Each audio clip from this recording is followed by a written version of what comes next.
అధికారం ఉంటే పులి, అధికారం లేనప్పుడు గోడ మీద పిల్లి కూడా. మళ్ళీ ఏమంటున్నావు, మా నాన్నగారిని చంపడానికి ప్రయత్నం చేసినారు ఆ రోజే. అప్పుడు రాష్ట్రంలో, జిల్లాలోనే కాదు రాష్ట్రంలో ఉన్న కాంట్రాక్ట్ మంటలు అందరూ కూడా తక్కువ రావడం జరిగింది. మా నాయన పులి, ఆ పులి గడప పులే పుడుతుంది అన్నావు.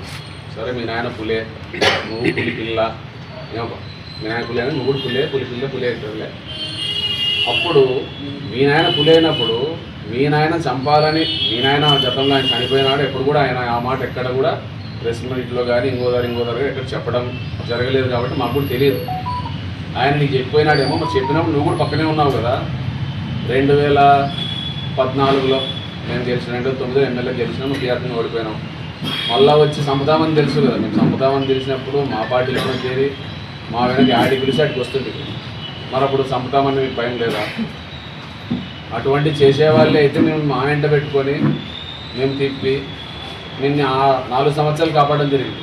మళ్ళీ తర్వాత 2014లో మీ సీట్ వస్తున్నా పోయినావు, సీట్ రాలే, తిక్కారెడ్డి పంచం చేయనా, కానీ తిక్కారెడ్డి కూడా చేయలే ఆ రోజు. నువ్వు ఆ రోజు పుట్ట వైఎస్ఆర్ కాంగ్రెస్ పార్టీ వాళ్ళతో, మాతో కావచ్చు, ఎంపీ క్యాండిడేట్తో కావచ్చు, నువ్వు లోపల లాలూచిపడి పార్టీ ద్రోహం చేయడం జరిగింది. మరి పులి ఎప్పుడైనా ఇట్లా పని చేస్తుందా? పులి అట్లా పని చేయదు కదా. పులిలాగే బతకాల. అది చచ్చినా బతికినా ఒకటే. బాలనారెడ్డి దగ్గర రాకూడదు అసలు. కింద పులి కదా, నీ పులిలాగే ఉండాలి. అవసరం ఉంటే, అధికారం ఉంటే పులి, అధికారం లేనప్పుడు గోడ మీద పిల్లి. అధికారం లేనప్పుడు గోడ మీద పిల్లి అంటే 5 సంవత్సరాలు వాడుకుంటారన్నమాట. ఎవరు అధికారం అంటే వాళ్ళు గోడ మీద పిల్లిలాగా వాడుకొని మళ్ళీ వదిలేసి మళ్ళీ అధికార పార్టీ వస్తుంది, మళ్ళీ దాంట్లో కూడా మీ పుల్లు అన్నారు. నీ పులి గురించి తెలుసు, పులి పిల్ల గురించి తెలుసు. ఇదే మళ్ళీ సరే ఓసారి అంటూ మీ నాయన చెప్పలేదని లేదు, మళ్ళీ 19లోనే చెప్పింటాడు. 5 సంవత్సరాల గ్యాప్లో ఒకసారి చెప్పింటాడు నాకు చంపాలనుకున్నారా. మరి మళ్ళీ 2019లో మా పార్టీలోకి వచ్చి జగన్మోహన్ రెడ్డి గారి సమక్షంలో, బాలనారెడ్డి గారి సమక్షంలో పార్టీలో చేరి నాకు గుర్తించండి, నాకు ఎంతసేపు ఉన్నా తెలుగుదేశం పార్టీలో గుర్తింపు లేదు అంటే నిన్ను గుర్తించి ఆ రోజు జిల్లా స్థాయిలో తీసుకుని కేడీసీసీ బ్యాంక్ చైర్మన్ చేస్తే ఆ రోజు అనేక మంది రైతులు, బీసీలు కావచ్చు, ఎస్సీలు కావచ్చు, రకరకాల వాళ్ళతో పర్సంటేజ్ తీసుకున్న నువ్వు బీసీల గురించి ఈరోజు మాట్లాడుతున్నావు. సరే, మరి అప్పుడైనా ఊపినే ఉన్నావా? మళ్ళా 4 సంవత్సరాలు మీరు అందరూ తెలుసు, నా దగ్గరికే ఎమ్మెల్యే గారి దగ్గర పోయే పరిస్థితి కూడా లేదు. ఆ రోజు నా దగ్గరికే వచ్చి మాధవరం విషయంలో ఏ విషయం ఉన్నా చెప్పి పనులన్నీ చేయించుకొని నీకు ఏకచక్రాధిపత్యంగా నువ్వు మమ్మల్ని నమ్ముకొని ఉన్నావు కాబట్టి నీకు విలువ ఇవ్వాలనే ఉద్దేశంతో అన్నీ నీ ద్వారానే పనులు చేయడం జరిగింది. అటువంటి పరిస్థితుల్లో సర్పంచ్ ఎలక్షన్లు కూడా రావడం జరిగింది. ఆ రోజు మేమే గ్రామంలో చిచ్చు పెట్టాలి అనుకుంటే, బీసీల మధ్య చిచ్చు పెట్టాలి అనుకుంటే రాజశేఖర రెడ్డి గారిని కావచ్చు, మా తరఫున ఉన్న అభ్యర్థులు కావచ్చు, మేము రాజీ చేసే పరిస్థితి ఉంటుంది ఆ రోజు. కానీ తగిలిన పోటీ పడితే ఇద్దరు చిచ్చు పడి కొట్లాడుకుంటారని ఆలోచన మాకు ఉండింటే ఆ రోజు సర్పంచ్ ఎన్నికలు జరిగేవి.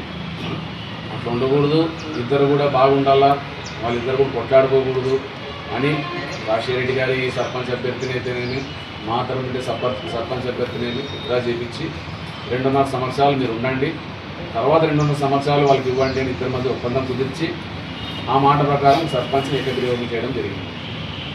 ఇది వాస్తవం కాదని ఒకసారి ఆలోచించి, మరి ఈ సర్పంచ్ తర్వాత 2.5 సంవత్సరాలు నువ్వు మాట మీద నిలబడినావా? పులి ఎప్పుడు మాట మీద నిలబడాలి, పులి కానీ పులి పిల్ల మాట మీద నిలబడాలి. 2.5 సంవత్సరాల తర్వాత రాజశేఖర రెడ్డి గారు ఏ మొక్కలు మీరు చెప్పినారు ఈ విధంగా, మరి మీరు వాళ్ళని అడిగి నాకు సర్పంచ్ 2.5 సంవత్సరాలు ఆ పేరు చూపించండి అని అంటే నా అంతలోపే నువ్వు చేయి దాడేయడం జరిగింది, మాట తిప్పేయడం జరిగింది. ఇట్లా నువ్వు పులి పులి పులి పులి అని చెప్పుకుంటున్నావు. పులి అప్పుడు ఒంటి మాట మీద ఉంటుంది, ఎంత కష్టం వచ్చినా ఎవరి దగ్గరికి పోదు, ఎవరిని చేయజాపదు, ఎవరిని చేయి అనదు. ఇవన్నీ కూడా పులికి ఉన్నటువంటి క్యారెక్టర్స్. ఆ క్యారెక్టర్లు ఏ ఒక్కటి కూడా నీ దగ్గర దగ్గర పులిగా పోల్చుకోవడమే పులికి సిగ్గుచేటు. ఏం కాదు, ఆ జంతువుకే సిగ్గుచేటు. ఇట్లా నీ ఎంతసేపు ఉన్న ఇటువంటి దాడులు చేసి భయపెట్టాలా చూడాలా అనుకుంటే భయపడే ప్రసక్తి లేదు. ఈ దాడి నేను మొదలు పెట్టినావు కదా, దీని పర్యావసనాలు నువ్వు ప్రతిరోజు కానీ ఇప్పటి నుంచి ఎక్కడ ఏ దాడి జరుగుతుందో, ఎక్కడ ఎటువంటి జరుగుతాయో అని నీవు నీ కార్యకర్తలు భయపడుతూనే ఉండాలి. ఖచ్చితంగా దీనికి ప్రతిచర్య అయితే తీసుకుంటాం. దీనికి తొందరలో కూడా ఇటువంటి వాటికి బుద్ధి చెప్పే విధంగా కూడా మా కార్యాచరణ కూడా ఉంటుంది. ఎందుకంటే నీ ఇంటి ముందు పిల్లలందరూ నీకే అంత తెగింపు ఉన్నప్పుడు వైఎస్ఆర్ కాంగ్రెస్ పార్టీలో 15 సంవత్సరాలు ప్రతిపక్షం నుంచి వచ్చిన మాకే ప్రతిపక్షం కొత్త కాదు, మాకు కాదు, మా పార్టీ నాయకులు కానీ కార్యకర్తలు ఎవరికి కొత్త కాదు. మేము ఎవరు భయపడే ప్రసక్తి లేదు. ఆ రోజే సంయమనం పాటించింది బాలనారెడ్డి గారు. ఎస్పీ గారు ఫోన్ చేసి ఎమ్మెల్యే గారు ఇది దయచేసి నా మాట వినండి, మీరు అక్కడ పోతే ఉద్రిక్త పరిస్థితులు నెలకొంటాయి, మీరు వాళ్ళు మళ్ళీ పరస్పర దాడులు చేసుకుంటే సమస్య అవుతుంది, లాండ్ ఆర్డర్ ప్రాబ్లం అవుతున్న ఉద్దేశంతోనే బాలనారెడ్డి గారు సంయమనం పాటించి అంతమంది నీ దగ్గర ఎంతమంది ఉన్నారు దాని రెండింతలు నా దగ్గర ఉన్నా కూడా ఒక్క అడుగులు ముందుకు వేయకుండా బీసీలు ప్రజలు మన మధ్యలో వాళ్ళు కొట్లాడుకొని వాళ్ళకి నష్టపోతారన్న ఉద్దేశంతోనే ఎమ్మెల్యే గారు సంయమనం పాటించడం జరిగింది. ఇది కావాలంటే మీ ఎస్పీ గారిని కూడా అడిగాను, ఫోన్ చేసినారా లేదా, చెప్పినారా లేదా, ఎమ్మెల్యే గారు ఆ మాట మాట్లాడినారా లేదా అని అడిగాను. దీన్ని పోయి మళ్ళీ కృష్ణమ్మ గారు నేను వచ్చి రెడ్డి అన్న గారు మా బీసీలు అంటే చులకన, అమ్మ మీ బీసీలు అంటే మా చులకన కాదు తల్లి, బీసీలు అంటే ప్రేమ, మా చూస్తున్నది కూడా బీసీలే, మేము ఎప్పుడు కూడా బీసీలకు రాంపురం రెడ్డి సోదరు కూడా పెద్దపీట వేయడం జరుగుతుంది, ఏ విషయమైనా కావచ్చు బీసీలకు ముందు పెట్టి మేము వాళ్ళు పెద్దపీట వేయడం జరుగుతుంది. కాబట్టి ఈరోజు కూడా ఇంతమంది బీసీ సోదరులు మా వెనక ఉండి మమ్మల్ని 4 సార్లు గెలిపించడం జరిగింది. మేము అదే తప్పుడు రాబట్టి మేమే గ్రామాల్లో చిచ్చు పెట్టింటే బీసీ సోదరులు మా వెనక ఉండే ప్రసక్తే లేదు. ఈ పాటికి గడవరామ ఎమ్మెల్యే అవుతుండే, రామిరెడ్డి ఎమ్మెల్యే అవుతుండే, అదేవిధంగా రాఘవేంద్ర రెడ్డి కూడా ఎమ్మెల్యే అవుతుంది. మేము అటువంటి పరిస్థితులు కానీ అటువంటివి చేసిండే, అటువంటివి చేయలేదు. కాబట్టి బీసీలకు అన్ని విధాలుగా న్యాయం జరుగుతున్న ఉద్దేశంతోనే వాళ్ళు మా వెనక కుటుంబ సభ్యుల్లా నిలబడి మమ్మల్ని 4 సార్లు గెలిపిస్తూ ఇదే నీకు అంత బీసీల మీద ప్రేమే ఉంటే మీ బీసీల మీద ప్రేమే ఉంటే రేపు రాబోయే సర్పంచ్ కానీ ఇంకోటి కానీ అంత బీసీలే కదా. వైఎస్ఆర్ కాంగ్రెస్ పార్టీ తరఫున టీడీపీ తరఫున బీసీకి పంచుదాం, ఇనామినస్ చేద్దాం. బీసీలే కదా కొట్లాడేది, పార్టీ ఏదైనా బీసీ కదా, బీసీ ప్రేమ ఉంది కదా. 4 ఎంపీలు ఉన్నాయి, 4 జెడ్పీటీస్ ఉన్నాయి, దాదాపు 100 వరకు సర్పంచులు ఉన్నాయి, 90 సర్పంచులు ఉన్నాయి. వాటన్నిటి కూడా అందరు బీసీలకి ఒకవేళ పార్టీ కూడా తోద్దానుకుంటే కూడా ఇండిపెండెంట్గా అందరికి పంచుతాం. మరి దాన్ని మీకు సమర్థమేనా? బీసీలో ప్రేమ ఉంది కదా, మరి ఈ విధంగా చేయడం మేమైతే మా పార్టీని ఒప్పించుకోనో ఏదో చేసి కూడా పార్టీ సింబల్ లేకుండా మా వాళ్ళందరూ కూడా సగం వరకు బీసీని మీ సగం బీసీని పెట్టి పోటీ లేకుండా వాళ్ళకు ఖర్చు లేకుండా ఊళ్ళో గలాటలు లేకుండా చేద్దాం. మరి దీనికి సమర్థమేనా? ఇవన్నిటి మాట్లాడేటప్పుడు 1-2 సార్లు ఆలోచన చేసుకొని బాలనారెడ్డి గారి కథ ఏమి, నీ కథ ఏమి, ఒకసారి ఇన్ఛార్జ్ అయ్యి నువ్వేదో పోలీసులు మాటినంత మాత్రాన్ని నువ్వు ఇట్లే ఉంటావు శాశ్వతం అనుకుంటే పొరపాటు. నేను అధికారం అన్నది ఎవ్వరికీ శాశ్వతం కాదు, అధికారాలు మారుతుంటే పోతుంటాయి. మనకి శాంతి భద్రతలు కాపాడడమే నియోజకవర్గ నాయకులుగా మా బాధ్యత కావచ్చు, నీ బాధ్యత కావచ్చు. శాంతి భద్రతలు కాపాడడమే మన బాధ్యత. ఎక్కడ గ్రామాల్లో నిన్నటికి మొన్న మన పులికనం గ్రామంలో దాదాపు 40 సంవత్సరాల నుంచి అట్లనే పొలాలు వెళ్తున్న రైతులు సర్పంచ్ వాళ్ళని అనవసరంగా రస్తా బంద్ చేయించి ఇట్లా రస్తా లేదు అని చెప్పి ఆ రస్తా గట్టబెట్టి డీలర్ ఇవ్వండి, రేపు సర్పంచ్ మీరు పోటీ చేయకూడదు, ఇటువంటి బెదిరింపులు చేస్తుంది. మళ్ళీ ఏమంటావు, నేను గ్రామాల్లో చిచ్చు పెట్టాను, అందరినీ బాగా కాపాడుకుంటాను, ఒకవేళ ఇద్దరు తప్పి ఎస్ఐ గారు చెప్పి నేను అంతా బ్యాలెన్స్ చేస్తున్నాను. మళ్ళీ ఇదే రంగాపురం గ్రామంలో చిన్న పిల్లల్ని వాళ్ళేదో కొట్లాడుకుంటే జనరల్గా నార్మల్ సెక్షన్ పెట్టింటే దాన్ని మళ్ళీ అటెంప్టివ్ మర్డర్ కింద, అంటే ఇవి రెచ్చగొట్టేవా కాదా, ఈజీలు రెచ్చగొడుతున్నట్లే కదా, గ్రామంలో చిచ్చు పెడుతున్నట్లే కదా. చిన్న ఇష్యూని అటెంప్టివ్ మర్డర్ చేసి దాదాపు 4 రోజులు లోపల ఉండడం జరిగింది. మరి దీన్ని రెచ్చగొట్టే తత్వం అంటారా, లేకుంటే సామరస్యం పరిష్కరించడం అంటారా? మీడియా ద్వారా మీరందరూ ప్రజలందరూ గమనించాలా. అయ్యా మళ్ళా చెప్తున్నాను, ఇటువంటి చర్యలు ఇంకొకసారి జరిగితే మీరెవరో అంటున్నారంట మీ కార్యకర్తలు ఇంకోరు కానీ ఇది శాంపులే సినిమా ఉంటుందని ట్రైలర్ మీరు చూపించినారు, నెక్స్ట్ ఇటు చెప్తే సినిమా మేము చూపిస్తామని ఈ మీడియా ఒకటే తెలియజేసుకుంటున్నాను. ఇటువంటి చర్యలు గతంలో కూడా ఎప్పుడు కూడా ఏ ప్రభుత్వం అధికారంలోనూ ఎప్పుడు జరగలే. అటువంటివి కొత్త సాంప్రదాయాన్ని ఈరోజు మంత్రాలయ నియోజకవర్గంలో తెరలేపడం జరిగింది. మళ్ళీ ఏం చెప్తున్నావు, మా కార్యకర్తలు అందరూ సంయమనం పాటించినారు, మళ్ళా జరిగితే మంత్రాలయం సిచ్యువేషనే మారిపోతుంది. అంటే మంత్రాలయం సిచ్యువేషన్ ఏ విధంగా మారిపోతుందో మరి నువ్వు ఏ విధంగా మారుస్తావు మేము కూడా చూడాలనుకుంటున్నాం. మళ్ళా జరిగితే అంటున్నావు కదా, ఖచ్చితంగా నీళ్ళు రోడ్డుకుంది కాబట్టి వైఎస్ఆర్ కాంగ్రెస్ పార్టీ తరఫున కావచ్చు, ఇంకా మిగిలిన వామపక్ష పార్టీల తరఫున ఎవరైనా కానీ నీ ఇంటి ముందు ర్యాలీగా పోవచ్చు, ఇంకోటి పోవచ్చు, రోడ్డు నీది కాదు, ఇల్లు నీది. నీవు అటువంటి వాడు ఇంటి ముందు పోకుండా కొంచెం లోపలికి కట్టుకోవాలా. లేకుంటే అటువంటివన్నీ చూసి చూడట్టు వెళ్ళిపోవాలి. రోడ్లో ఉన్నావు కాబట్టి నువ్వు ప్రతిదానికి మీ ఇంటి ముందు వచ్చినట్టు కొడతాము, చూస్తాము, భయభ్రాంతికి గురి చేస్తామంటే భయపడే వాళ్ళు ఎవరు లేరు. ఇక్కడ కూడా చేతులు గాజులు తడుకొని కూడా ఎవరు లేరు. మళ్ళీ ఏం చెప్తున్నావు, ఆ విషయాన్ని నువ్వు ఖండించకపోగా ఈ విషయాన్ని ఇంత పెద్ద ఎత్తున ఒక వాహనాన్ని తగిలిపెట్టి, ఒక మోటార్ సైకిల్ తగిలిపెట్టి ఇంత దాడులు చేసి నీ వాళ్ళని నువ్వు ఖండించకపోగా చేసిన తప్పుని సమర్థిస్తూ మళ్ళా వచ్చి నువ్వు ప్రెస్ మీట్ ఇవ్వడం జరిగింది. ఏమని, బాలనాగిరెడ్డి గారు ఇటువంటివి నా ఇంటి ముందు వెళ్తున్నప్పుడు మా వాళ్ళది తప్పులైతే లేదట, అందరి మీడియా ద్వారా కూడా అన్ని వీడియోస్ కూడా ఉన్నాయి, మీకు కూడా వచ్చింటాయి. మా వాళ్ళది ఎక్కడ తప్పు లేదు, వాళ్ళు చేశారు కాబట్టి వచ్చిన ఎవరెవరు ఒక మాట వాళ్ళన్నా వీళ్ళు అని అంటారు. దాన్ని నువ్వు సర్దుకొని అక్కడే వదిలేసి ఇంత సమస్య రాదు. నువ్వు ఏదో భయభ్రాంతి గుజాలు చేసినావు కాబట్టి నెక్స్ట్ నుంచి ఇటువంటి జాగ్రత్తలు నువ్వు ఇట్లా పని చేస్తున్నావు కాబట్టి దానికి ఎంత జాగ్రత్త తీసుకోవాలో, నా కార్యకర్తలు నేను ఎట్లా కాపాడుకోవాలో, ఎట్లా ఇంటికి చేర్పించాలో నేను చూసుకుంటాను. అది మీటింగ్కి వచ్చి పోయేంత వరకు ఇది వాళ్ళకుండా కాపాడుకునే బాధ్యత వైఎస్ఆర్ కాంగ్రెస్ పార్టీ తీసుకుంటున్న విషయాన్ని ఈ మీడియా ద్వారా తెలియజేస్తున్నాను.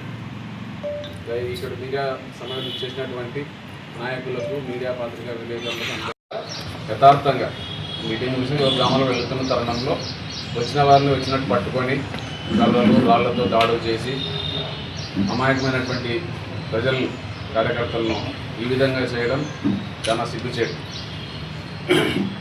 ఎందుకంటే ఆ రోజు మీటింగ్ ముగించుకొని వచ్చినారు. సరే నీ ఇంటి ముందు ఏదో జరిగింది అనుకుంటున్నావు కదా, ఊహించుకుంటున్నాను నన్ను అన్నారు లేదని. నీ ఇంటి దగ్గర సీసీ కెమెరాలు ఉన్నాయి, తీసి దాంట్లో ఎవరి తప్పు ఉందో డిపార్ట్మెంట్ వారికి ఇస్తే వారిని సరిచేసే పద్ధతిలో వాళ్ళు మాట్లాడుతుంటే వాళ్ళు దాన్ని క్లోజ్ చేస్తుంది. అటువంటిది కాకుండా తిరిగి దాడి చేయడం చాలా సిగ్గు చేయడం, చాలా చేతగాని వ్యవహారం అంటారు. నువ్వేమొచ్చి కోసిల్లో వచ్చి కొట్టలే, మీ ఇంటి ముందుకు వచ్చిన అమాయకుల్ని నువ్వు బీసీల మీద అంత ప్రేమ చూపిస్తున్నావు. కొట్టింది కూడా బీసీలనే. బీసీ కూతురుకు సంబంధించిన వ్యక్తి కురువుల్లో బీసీలు, మళ్ళీ సూగురు సంబంధించిన ఎస్సీలని, బీసీలని, అట్లా రకరకాల అన్ని జిల్లాలకు వచ్చిన వాళ్ళందరినీ కొట్టడం జరిగింది. కాకేల గ్రామానికి వచ్చిన వాళ్ళని బీసీలు, ఎస్సీలు ఉన్న వాళ్ళని కొట్టడం జరిగింది. నువ్వు నా బీసీలు అంటున్నావు, మరి బీసీలు ఎందుకు కొట్టినావు? నువ్వు కార్యకర్తలకు వచ్చావు, పార్టీకి వచ్చిన వాళ్ళంతా మ్యాక్సిమం బీసీ, ఎస్సీ, మైనార్టీ సోదరులే, వాళ్ళని కొట్టడం జరిగింది. నువ్వు బీసీ అని చెప్పుకుంటూనే బీసీల మీద దాడులు చేస్తావు. అదేవిధంగా బీసీల మీద స్టేషన్లో కేసులు పెట్టిస్తావు. ఇవన్నీ కూడా చేయడం జరుగుతుంది. వెళ్తున్నప్పుడు తెలుగుదేశం పార్టీ నియోజకవర్గ ఇన్ఛార్జ్ ఇంటి ముందు వెళ్తున్నప్పుడు నా ఇంట్లో కార్యకర్తలు ఉంటారు, నాయకులు ఉంటారు. ఎంత జాగ్రత్తగా నువ్వు తీసుకోని తెలీదా? మీకు దాదాపు 60 సంవత్సరాలు వచ్చినాయి అని చెప్పడం జరిగింది. మరి ఆయనకు 60 సంవత్సరాలు వస్తే కనీసం 50 సంవత్సరాలని వచ్చింటాయి. మరి 60 సంవత్సరాలు నీకు 50 సంవత్సరాలు వచ్చినాయి కదా, నువ్వు ఇన్ని సంవత్సరాలు మీ నాయన తప్పు నుంచి రాజకీయం చేస్తున్నావు కదా. మరి బాలనాగిరెడ్డి గారు 3 సార్లు ఎమ్మెల్యే, 4 సార్లు ఎమ్మెల్యే వ్యక్తి ర్యాలీ పోతున్నప్పుడు నీవు నీ కార్యకర్తల్ని, నీ ఇంట్లో పనిచేసే వాళ్ళని ఎంత జాగ్రత్తగా, ఎంత సంయమనం పాటించాలనేది నీకు తెలియదా? నువ్వు చెప్పుకోవడానికి రాదని నేను కూడా అడుగుతున్నాను. ఇది కాకుండా మళ్ళీ ఏం చెప్పడం, బాలనాగిరెడ్డి గారు నువ్వు మొగోడు అనుకుంటున్నావా? నువ్వు పెద్ద మొగోడు అనుకున్నావా? నీకంటే దీటుగా నేను ఉంటాను. బాలనాగిరెడ్డి మొగోడా కాదా అనే విషయాన్ని 4 సార్లు నిరూపించడం జరిగింది. ఒకసారి కాదు, 2 సార్లు కాదు. నీ మీద 2 సార్లు, మీ నాయన మీద ఒకసారి, నీ మీద ఒకసారి, తిక్కారెడ్డి గారి మీద 2 సార్లు. గాలి ఎటన్నా వీచినాయి. వైఎస్ఆర్ పార్టీ తరఫున వీచినా, తెలుగుదేశం సునామీ వచ్చినా బాలనాగిరెడ్డి గెలుస్తున్నారు అంటే మరి బాలనాగిరెడ్డి మగోడే అంటారు. ఇటువంటి గాలిలో కూడా ఓడిపోయిన వాళ్ళు ఏమంటారో మీరు ఆత్మవిమర్శ చేసుకోండి. ఈసారిసారిగా ఆ మాట నువ్వు మగోడని నిరూపించినా, 4 సార్లు నిరూపించి మళ్ళీ ఇంకోసారి నెక్స్ట్ ట్రైల్ ఉంది కదా, 2029లో నిరూపిస్తాం నిరూపిస్తాం కూడా అనేది. ఇదొకటి పక్కన పెడితే మీడియా ద్వారా అందరికీ కూడా తప్పుడు సమాచారం చేరవేస్తున్నాం కాబట్టి దానికి వివరణ ఇవ్వాల్సిన బాధ్యత వైఎస్ఆర్ కాంగ్రెస్ పార్టీ తరఫున, మా నాయకుల తరఫున, కార్యకర్తల తరఫున మా మీద బాధ్యత ఉంది కాబట్టి ఈరోజు మీడియా సమావేశం ఏర్పాటు చేయడం జరిగింది. ముఖ్యంగా ఈ ప్రభుత్వం, కూటమి ప్రభుత్వం ఏర్పడి 2 సంవత్సరాలు పూర్తయి వాళ్ళు ఇచ్చిన హామీలు కానీ, అదేవిధంగా వాళ్ళు చెప్పిన సంక్షేమ పథకాలు కానీ ఏవి కూడా నెరవేర్చకుండా 1-2 పథకాలు ఇచ్చి మేము అన్నీ చేసినామని చెప్పుకుంటూ ప్రజలకు వెన్నుపోటు వచ్చారని భావంతో మా వైఎస్ఆర్ కాంగ్రెస్ పార్టీ పిలుపు మేరకు వెన్నుపోటుకు 2000 కార్యక్రమం నిరసన కార్యక్రమాన్ని స్టేట్ కాల్గా మాకు ఆదేశాలు ఇవ్వడం జరిగింది. ఆ కార్యక్రమం మేరకు మంత్రాలయ నియోజకవర్గం సంబంధించి కోసిల్లో మేము ఈ కార్యక్రమాన్ని ఏర్పాటు చేసుకోవడం జరిగింది.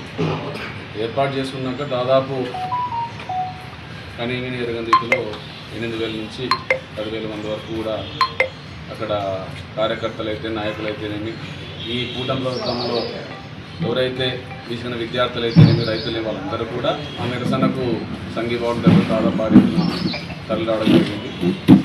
అందులో భాగంగా ఎమ్మెల్యే గారు అయితేనేమి కార్యకర్తలు అయితేనేమి కోసికి వెళ్ళే తరుణంలో వాళ్ళ ఇంటి ఇన్ఛార్జ్ ఇచ్చి ముందు ఖచ్చితంగా వెళ్ళాలి కాబట్టి ఖచ్చితంగా రోడ్లో ఉంది కాబట్టి ఆ దారి మీద వెళ్ళడం జరిగింది. దాంట్లో వాళ్ళ ఇంట్లో ఉన్న వ్యక్తి వీడియోలు కూడా చూసినాను నేను. అందరూ కూడా వాళ్ళ ఇంట్లో ఉన్న వ్యక్తే కర్ర తీసుకొని వచ్చి మా వాళ్ళ మీద రావడం జరిగింది. వెనక ఇంకొక పిల్లోడు ఉన్నాడు, అదే పిల్లోడు దూరం చూసిన సర్పంచ్ భర్త అనుకుంటా, లేకపోతే వాళ్ళ గ్రామానికి సంబంధించిన ఎవరు వాళ్ళ కార్యకర్తలే రాయి తీసుకురావడం జరిగింది.